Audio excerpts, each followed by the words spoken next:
Hello, fellow modeling and tabletop gaming enthusiasts, and welcome to the Mediocre Modeler Show. So, I've got a pretty good inbox review for you here on this episode, something that I'm pretty excited for. I actually received it a couple of weeks ago, did the review a few weeks ago. Just had to film the intro and the outro, so I apologize. I've had plenty of other content in the meantime. So, what we're going to take a look at today is actually a 28 millimeter or 156 scale M16 MGMC, or multiple gun motor carriage, from Company B Models. Here is the little history insert. We take a look at this in the review. Company B Models is a small company. I think it's just two gentlemen out of Washington State in the Pacific Northwest United States. They do a whole line of World War II era stuff of all races. They specialize in sort of early war U.S. Army in the Philippines and late 1941, early 1942. Some really great stuff. A lot of different vehicles, as well as a very extensive line of 28 millimeter decals.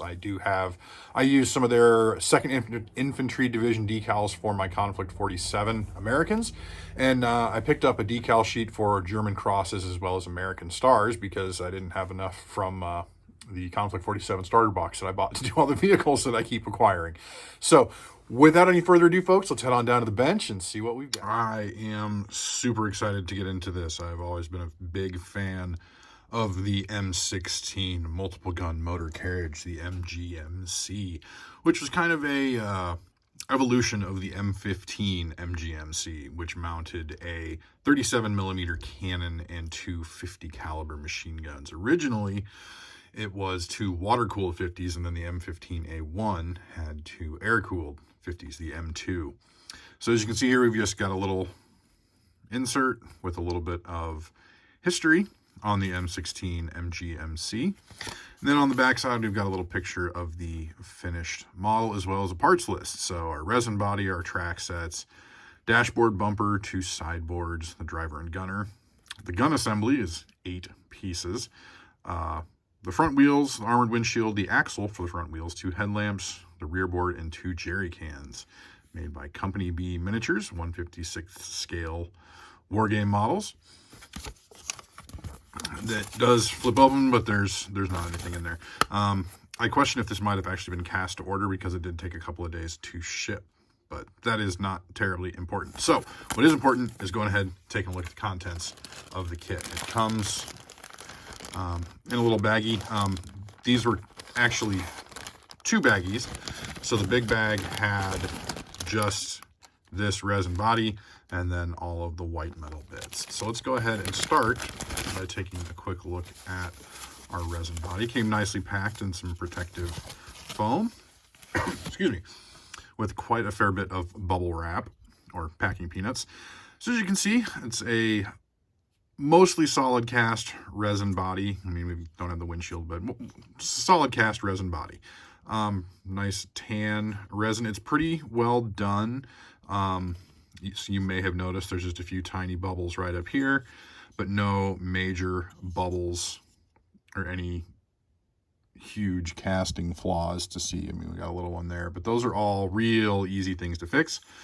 The underside, we've got our pour spouts or casting gates, and those, again, not going to be seen, pretty easy to fix. There isn't really a channel to install the axle for the front wheels, but we'll take a look at that and see how that might be worked. Pretty good detail on the panel lines. You know, got our rivet detail, pioneering tools. Again, we'll take a quick look at the other side, more pioneering tools. A little bit of flash, a little bit to clean up, but again, most of this should be fairly well hidden. We've got our pedestal mount for our machine gun. We've got our extra ammo cans there. And then sort of our driver's area with just some rudimentary seats, but that's not terribly a big issue whatsoever. You know, I'd probably give it a solid 8 out of 10. Casting quality, maybe 7 out of 10. It's certainly not perfect, but then nothing is. I mean, this is a relatively small company, but considering that this is a $35 kit, I don't think it is in, you know, I don't really have any major qualms with it so far. So to my knowledge, there are only 2 28 millimeter or 156 scale M16 MGMC kits available on the market. There is this one from Company B Models for $35, or there is the Warlord Games, which again is a resin and metal kit, for $50, and that is special order from Warlord Games. So I think for the price, you know, we're saving 15 bucks compared to Warlord, and availability is a little bit easier. You know, it's not too bad. You know, some thin resin casting down there, but again, not really an issue. So let's go ahead and take a look at the rest of our small parts in the bag here. We'll kind of just take these out piece by piece, see what we get. Need to be a little bit careful because I do know there are a few broken parts already, and that is just kind of the nature of it, but I've got some ideas for what to do. So first off, biggest pieces in there, we've got our track units. For our half track, I honestly don't know what the proper orientation is. I like that they are, you know, fairly open all the way through. I like that detail. We do kind of have a little mounting peg that will just mount it right in here like this. Mounts up pretty good. Just trying to make sure we get it as level as possible. Don't want a wonky tank. Kind of see, that's about the only contact point, so that is a little bit questionable, just for longevity. But again, you could very easily pin that and get yourself a good strong mechanical connection there, which would be preferable. And of course, then we've got two of those pieces, so one for each side. You know, and I like that these are separate. It makes it a lot easier to paint tracks when they are separate. And of course, the M2, M3, M5 half tracks, it was just like a solid rubber band, essentially. And there's your track tensioning screw there, which is pretty nice detail. So next up, we have two of these. We've got sort of that front bumper with the winch on it. Pretty nicely done. You can see we've got some of that rivet detail in there. And again, that just, you know, just goes up on the front like that. So pretty good, pretty cool there. We've got our two wheels, front and back there. Pretty good shape. Again, the casting is actually, it's pretty well done. Not perfect, but white metal is difficult to get perfect, and you know, it can be difficult to work with if you don't know what you're doing. But the good old mediocre modeler knows a few things to take care of that. And I'm also, again, mediocrity at its finest. So it just kind of fits on your axle there. And there is, if you notice, a flat spot along here, and I'm pretty sure that just kind of glues up on the bottom of that. Do some testing to just see how, make sure it sits level. And then that shouldn't be much of a problem. So some of our other smaller details, we've got our sideboards here, these two, and we've got our rear. The cool detail about them keeping those separate is that you could do this one of two ways. You could assemble them up like this, or they actually are capable of folding down. And it could be the other way around, so that those detail pieces actually show up when it's folded down. Check your reference photos and you should be able to figure that out. So that's pretty cool. You can send them either up or down, and you've got one for both sides. And then of course you have your one for the rear. We do have our dashboard. It's an interesting little piece there to keep separate. We'll just kind of work in there like that. I'm not used to working from behind the camera. But you can see our dashboard fits in there pretty well. Some nice dial detail on there. We've got our front armored windscreen. I'll need to, again, check my references, make sure I'm going to get this put in there the correct way. It goes in there like that. I mean, there's a little bit of flash in there to clean up, but a nice sharp hobby blade will take care of that with no problems. Okay. Of course, we have our headlights, and those just clip off and then mount up on top of those fenders. We have our two jerry cans, fuel cans there. That's always a nice little detail to have have some of those around. And then, all right, let's try and sort these out just a little bit here. One of the things that I was pretty impressed with is the crew figures. I think the detail is pretty good, and they fit in pretty well, although the steering wheel on our driver here is a little bit wonky, but again, it is what it is, no big deal. But he does fit nicely in his spot there. And if it really bothered me that much, I could do something about it, but honestly, it doesn't. And then, of course, we have our gunner figure, who has his little, I believe that's his seat right there, and he just pops right in there, lines up perfectly with that. So that is pretty cool. So then we have our, let's count this out. So we've got 1, 2, 3, 4, 5, 6, 7, 8 pieces for our gun assembly, plus 2 little flash pieces that are not necessary. So we've got our gun mount here, and that mounts, just drops right in there on that pedestal. It's probably pretty easy to magnetize that. Yeah, just trim that down a little bit, or just drill that out a little bit deeper. You can get some magnets to go in there. It would probably be a good idea, honestly, to do that. We've got sort of our mounts on either side. They're going to mount on either side of our little pedestal here. Unfortunately, there isn't really any clear directions on assembly for this kit, which, you know, it's fairly limited parts, so it shouldn't be terribly difficult to do.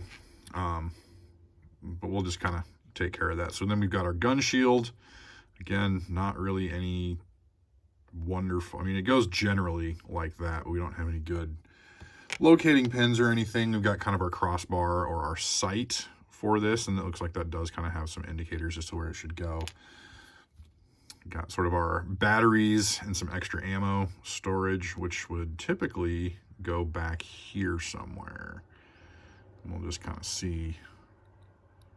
And usually go back here because the gun mount did actually have its own sort of independent electrical system. They did actually have a gas backup generator. Wonder if actually that needs to bend back up a little bit. All in good time. We'll get there. Don't worry. And then, of course, we have the star of our show. We have our dual 50s. I believe it should actually be like that. And those have a little knob there. You can see they'll actually mount into our little plate there. Woo! A little bit of flash, but again, white metal. They did get a little bit bent in transit. Again, it's what happens, you know, and there's definitely some cleanup to be done there, but this is kind of a garage kit, if you will. So you got to kind of expect that kind of thing. And you got to, you know, if you're going to be in this hobby for very long, you're going to understand this stuff. You're going to learn how to work with it. However, there is one little thing, and this isn't, I can't really nitpick. When I initially looked at this, I thought, oh, well, I've got a short shot barrel on there. It turns out the front of the barrel is actually broken off, unfortunately. The piece is in the bag. I do still have the remainder of this barrel, but trying to glue that back on and straighten it out is going to be a little bit difficult. So what I'm actually going to end up doing is sourcing some replacement 50 caliber barrels. Probably just end up cutting it off flush at the receiver and then just mounting some new barrels, whether they be 1/48 scale. Would probably be a little bit too big. I'm not entirely sure what I'm going to do. If I had enough, I would use one of these 50 cals from Warlord Games, but I literally only have the one. It's a little bit more to scale, I think, but I think that would look pretty good mounted in there. I might have to see if I can source a few more. This is, of course, the tank one, so it does have the handle for the quick change barrel. This is actually from the M18 Hellcat. So I'll have to see what I can do, where I can source a few more 50 cal barrels to try and replace that. But it shouldn't be it should not be a difficult operation by any means. But I'm definitely looking forward to that. So for those that have not or are not familiar with the M16 MGMC, it's nicknamed the Meat Chopper due to the high rate of fire of 4 50 caliber machine guns in a single mount. It was originally intended as an anti-aircraft vehicle, but found some other use as anti-personnel, and was used in Korea as well for kind of the same purpose. And it was nicknamed the Meat Chopper again because of that. So if there's two things that I really, really like about miniature wargaming, it's air support and big gun fire support. So of course, and excuse me, in many games, I mean, in Heresy as well, which is my main game, but I'm in Bolt Action, Flames of War, Conflict 47, things like that. You've got your big gun fire support, your long range, artillery, as well as your air cover. And those are kind of some of my favorite things about miniature wargaming. And while this isn't exactly big gun fire support, it is still fire support and packs a bit of a wallop. So, and that is kind of one thing that I'm learning with Bolt Action, Conflict 47 especially. The emphasis on tanks is very low, and on armored vehicles and things like this. I mean, transports, you can have more of those. I mean, you can have just a regular M2, M3 half track with a 50 cal or 30 cal, but then mounting the quad really limits the number of vehicles like that you can take. Whereas with Heresy, like I'm much more used to, there's much more emphasis on tanks and other armored vehicles.